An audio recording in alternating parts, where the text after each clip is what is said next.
Hi dear friends, welcome to my channel. ഇന്ന് നമ്മൾ തയ്യാറാക്കാൻ പോകുന്നത് ഒരു സ്വീറ്റ് റെസിപ്പിയാണ് കേട്ടോ. നല്ലൊരു പായസമാണ്. നമ്മൾ ക്യാരറ്റ് വെച്ചിട്ടുള്ളൊരു പായസമാണ് ഉണ്ടാക്കാൻ പോകുന്നത്. അപ്പോൾ വളരെ ടേസ്റ്റി ആയിട്ട് എന്നാൽ തന്നെ വളരെ പെട്ടെന്ന് തന്നെ ഉണ്ടാക്കാൻ പറ്റുന്നൊരു റെസിപ്പിയാണ്. അപ്പോൾ നമുക്കിത് എങ്ങനെ ഉണ്ടാക്കുന്നത് നോക്കാം. അപ്പം നമുക്ക് അതിന് വേണ്ട ക്യാരറ്റ് ഒന്ന് റെഡിയാക്കി എടുക്കാം. അപ്പോൾ നമ്മളൊരു 1/2 കിലോ ക്യാരറ്റ് എടുക്കാം കേട്ടോ. അപ്പോൾ ഇത് കുറച്ച് കുറവാണ്. അപ്പോൾ അത് കുറച്ചുകൂടെ ഉണ്ടാകുമ്പോഴാണ് അതിനൊരു ടേസ്റ്റ് ഉണ്ടാവുക. അപ്പോൾ എൻ്റെ കയ്യിൽ ഇത്രേ ഉണ്ടായിരുന്നുള്ളൂ. അപ്പം നമ്മൾ ആദ്യം ഈ ക്യാരറ്റിൻ്റെ തൊലിയൊക്കെ നന്നായിട്ടൊന്ന് പീൽ ചെയ്ത് ഒഴിവാക്കിയിട്ട് ചെറിയ ചെറിയ പീസായിട്ടൊന്ന് ഇങ്ങനെ കട്ട് ചെയ്തെടുക്കുകയാണ്.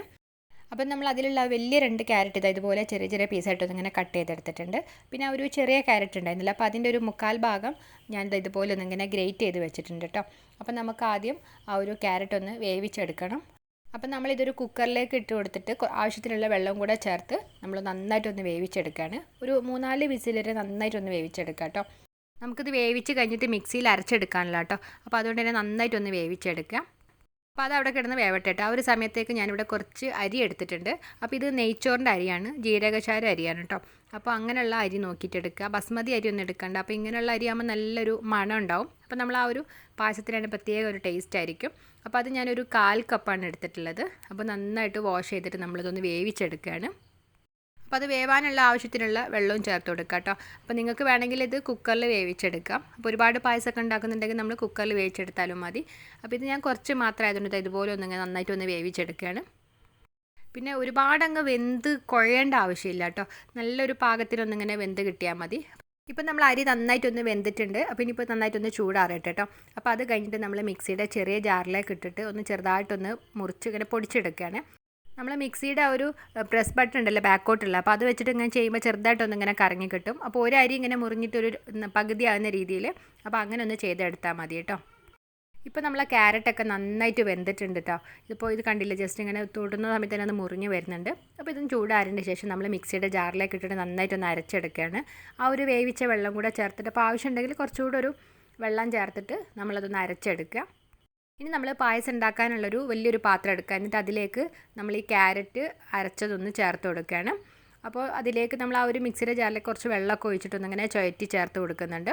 പിന്നെ അതിൻ്റെ കൂടെ തന്നെ നമ്മൾ നേരത്തെ വേവിച്ചിട്ട് ഇങ്ങനെ പൊടിച്ച് വെച്ചിട്ടുണ്ടായിരുന്ന ആ ഒരു ചോറുണ്ടല്ലോ, അപ്പോൾ അതും കൂടെ ഒന്ന് ഫുള്ളായിട്ട് ഇതിലേക്ക് ചേർത്ത് കൊടുക്കുകയാണ്. നമ്മൾ ഫ്ലെയിം ഓൺ ആക്കിയിട്ടില്ല കേട്ടോ. അപ്പോൾ അല്ലാതെ തന്നെ നമ്മൾ ആദ്യം ഇതെല്ലാം ചേർത്ത് മിക്സ് ചെയ്ത് കൊടുത്തതിന് ശേഷമാണ് നമ്മൾ ഫ്ലെയിം ഓണാക്കുന്നത്. അപ്പോൾ എന്നിട്ട് നമ്മൾ ആദ്യം ആ ഒരു ചോറിൻ്റെ ആ ഒരു കട്ടയൊന്നും ഇല്ലാതെ നന്നായിട്ടൊന്ന് മിക്സ് ചെയ്ത് കൊടുക്കുകയാണ്. അപ്പോൾ നിങ്ങളുടെ കയ്യിൽ വിസ്ക് ഉണ്ടെന്നുണ്ടെങ്കിൽ അത് യൂസ് ചെയ്യാം കേട്ടോ. പെട്ടെന്ന് തന്നെ അതിൻ്റെ ഒരു കട്ടയൊക്കെ ഇല്ലാതായി കിട്ടും. ഇപ്പോൾ നമ്മൾ കട്ടയൊന്നും ഇല്ലാതെ നന്നായിട്ട് തന്നെ മിക്സ് ചെയ്തെടുത്തിട്ടുണ്ട്. ഇനിയിപ്പോൾ നമ്മളിതിലേക്ക് കണ്ടൻസ്ഡ് മിൽക്കാണ് ചേർത്ത് കൊടുക്കുന്നത്. അപ്പോൾ നമ്മളൊരു 1/4 ടിന്നോളം ചേർത്ത് കൊടുക്കാം കേട്ടോ. അപ്പോൾ ആദ്യം ഞാനൊരു 3-4 ടേബിൾ സ്പൂൺ ചേർത്ത് കൊടുത്തിട്ടുള്ളൂ. അപ്പോൾ അത് കഴിഞ്ഞിട്ട് അത് പോരാൻ തോന്നിയപ്പോൾ ഞാൻ കുറച്ചും കൂടെ ചേർത്തിട്ടുണ്ടായിരുന്നു. അപ്പോൾ ടോട്ടൽ നമ്മളൊരു 1/4 ടിന്നോളം ചേർത്ത് കൊടുക്കുക.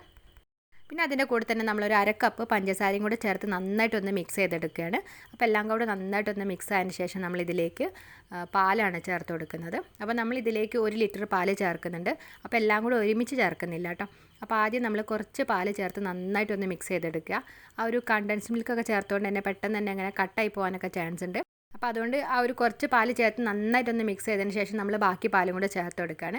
അപ്പോൾ ഞാനിവിടെ 2 കവർ പാല് ചേർത്ത് കൊടുത്തിട്ടുണ്ട് കേട്ടോ. കറക്റ്റ് 1 ലിറ്റർ പാലാണ് ചേർത്ത് കൊടുത്തിട്ടുള്ളത്.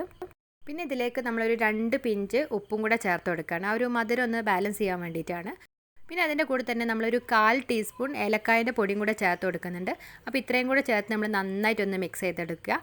ഇനിയാണ് നമ്മൾ ഫ്ലെയിം ഓൺ ആക്കാൻ പോകുന്നത് കേട്ടോ. അപ്പോൾ നമ്മളെല്ലാം കൂടെ ചേർത്തതിന് ശേഷം ഫ്ലെയിം ഓൺ ആക്കിയിട്ട് ഒരു മീഡിയം ടു ഹൈ ഫ്ലെയിമിൽ നമ്മൾ നന്നായിട്ട് ഇതൊന്ന് തിളപ്പിച്ചെടുക്കുകയാണ്.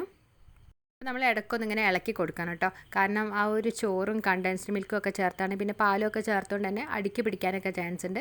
അപ്പോൾ നന്നായിട്ട് നമ്മളൊന്നിങ്ങനെ ഇളക്കിയിട്ട് നന്നായിട്ടൊന്ന് തിളപ്പിച്ചെടുക്കുക. പഞ്ചസാര ഞാൻ ഇതിലൊരു 1/2 കപ്പായിരുന്നു ചേർത്തിട്ടുണ്ടായിരുന്നത്. പക്ഷേ മധുരം നോക്കിയപ്പോൾ അത് പോരായിരുന്നു കേട്ടോ. പിന്നെ ഞാനൊരു 4 ടേബിൾ സ്പൂൺ പഞ്ചസാരയും കൂടെ ചേർത്ത് കൊടുത്തു. അപ്പോൾ മധുരമൊക്കെ നിങ്ങളുടെ ഒരു മധുരത്തിനനുസരിച്ച് ചേർത്ത് കൊടുത്താൽ മതി. ഇപ്പം നമ്മൾ ആ പായസം നന്നായിട്ടൊന്നിങ്ങനെ തിളച്ചൊക്കെ വന്നിട്ടുണ്ട്. എന്നിട്ട് 2-3 മിനിറ്റും കൂടെ തിളപ്പിച്ചതിന് ശേഷം ഞാൻ ഇത് അടുപ്പത്ത് നിന്ന് മാറ്റിയാണ് കേട്ടോ. അപ്പോൾ ഒരുപാട് അങ്ങ് കുറുക്കി എടുക്കുന്നില്ല. ഇങ്ങനെയാണ് അതിന് നല്ലൊരു ടേസ്റ്റ് ഉണ്ടാവുക. പിന്നെ ഞാനൊരു ചെറിയൊരു പാൻ അടുപ്പത്ത് വെച്ചിട്ട് അതിലേക്കൊരു 2 ടേബിൾ സ്പൂൺ നെയ്യ് ചേർത്ത് കൊടുക്കുന്നുണ്ട്. എന്നിട്ട് അത് നന്നായിട്ടൊന്ന് ചൂടാകുന്ന സമയത്ത് ഇതിലേക്ക് കുറച്ച് തേങ്ങാക്കൊത്താണ് കേട്ടോ ചേർത്ത് കൊടുക്കുന്നത്. അപ്പോൾ അത് ചേർത്ത് കൊടുത്ത് നമ്മളൊരു ലോ ഫ്ലെയിമിലാണ് നന്നായിട്ടൊന്ന് മിക്സ് ചെയ്ത് കൊടുക്കുക. അപ്പോൾ നല്ലൊരു ഗോൾഡൻ കളർ ബ്രൗൺ ആവുന്നവരെ അതൊന്ന് ഫ്രൈ ചെയ്തെടുക്കുകയാണ്.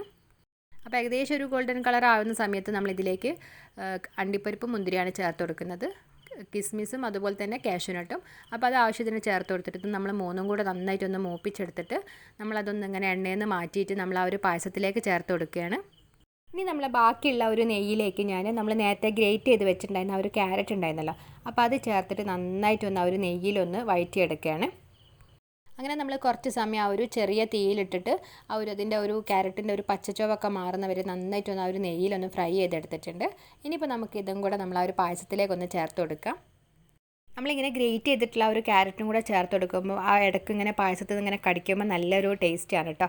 നല്ലൊരു ഭംഗിയാണ് അത് കാണാനും, നല്ലൊരു ടേസ്റ്റുമാണ്. അപ്പോൾ നമ്മളെല്ലാം കൂടെ ഒന്നിങ്ങനെ മിക്സ് ചെയ്തൊക്കെ എടുത്തിട്ടുണ്ട്. അപ്പോൾ നമ്മളുടെ വളരെ ടേസ്റ്റി ആയിട്ടും വളരെ പെട്ടെന്ന് തന്നെ ഉണ്ടാക്കാൻ പറ്റുന്ന ആ ഒരു ക്യാരറ്റിൻ്റെ ജ്യൂസ് ഇവിടെ റെഡി ആയിട്ടുണ്ട്.